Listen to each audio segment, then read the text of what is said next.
Bo'ldi, yuymayman. Apa bo'ldi qig'ina. Cho'pchong o'g'il bola bo'lib qoldi qo'yma. O'zi yusin bo'ldi. Qachonga chapirin tatsa?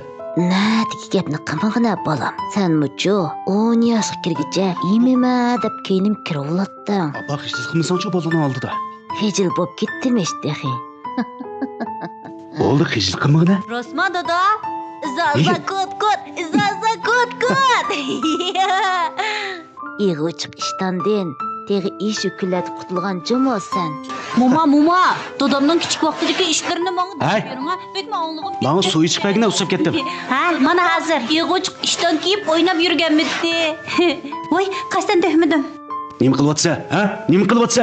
Diqqat qilsam bo'lmamdi. Kichikgina ishni muqamlashtiramagan. Akita bo'ldi. Men Bir qo'ydi gapingni baqa. Voyjon, muma yuymayman desam, unamaysiz kiyimlarim o'z bo'lib ketdi muna. Ajabsiz erishdim sizdan. Hey! Nima deyapsa, kim gap qilyapsa? O sening momang, mening onam. Undaqda senmi boy mening onamga vaqirding-ku.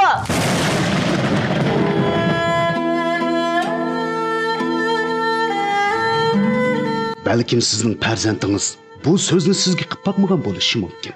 Biroq shundaq deyishni o'ylab boqmadi deb kesib ayta olamsiz.